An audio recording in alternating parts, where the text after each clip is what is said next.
It was a cold autumn morning in a quiet little town. Inside a small diner, the smell of fresh coffee mixed with the sweet scent of pancakes. Behind the counter, a young waitress named Lena moved quickly, balancing trays and greeting customers with a tired but genuine smile. Lena wasn't just working for tips.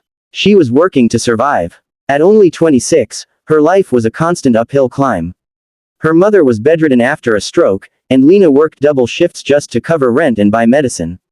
Her own dreams of finishing college, gone, buried under stacks of unpaid bills. Yet, even with her own struggles, Lena had a heart that never stopped caring. One rainy afternoon, during her short break, she stepped outside. That's when she saw him. A man sitting alone near the dumpster behind the diner. His clothes were ragged, his shoes worn thin, and an old blanket barely covered his shivering body. His legs were twisted, crippled. He held an empty paper cup, but what struck her most were his eyes, tired, defeated, but gentle. Lena walked over slowly. "Sir, are you okay?" she asked softly. The man looked up, surprised by her voice. "Just hungry," he whispered. Without thinking twice, Lena ran back inside, packed a hot plate of food, and brought it out. "Here," she said with a smile. "Eat this. It's on me." The man stared at her for a moment, then his hands shook as he took the plate. A tear rolled down his cheek. All he could say was, "Thank you." That day turned into 2 days, then weeks. Every evening, when her shift ended, Lena brought him food. She learned his name was Sam. He'd been living on the streets for years after an accident left him unable to walk. Life had broken him, and now he was just trying to make it to the next day. Sometimes he'd ask, "Why do you do this for me?" And every time, Lena smiled and said, "Because everyone deserves kindness." But things weren't easy for her. Her mother's health was getting worse. The bills were piling up.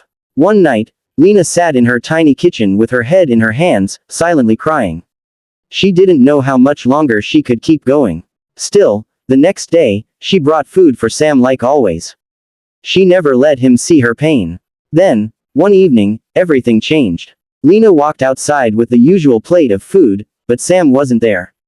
Instead, a sleek black car was parked nearby. 2 men in suits were helping Sam into the backseat.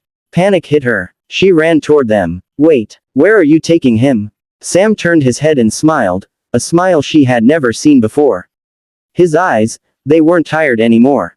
They were bright, alive. "Lena," he said gently, "there's something I never told you." She froze. "My real name is Samuel Harris," he continued. "I own one of the biggest investment firms in the country. I'm not just a beggar, I'm a billionaire.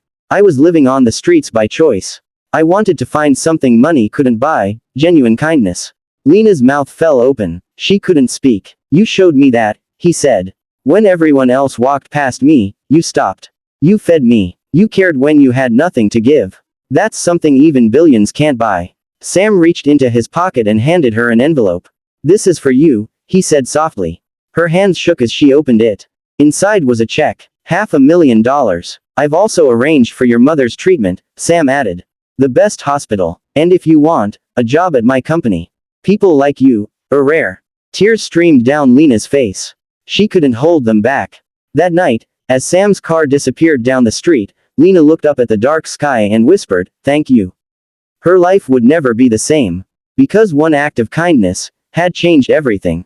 And sometimes, the person you help might be the one who helps you the most.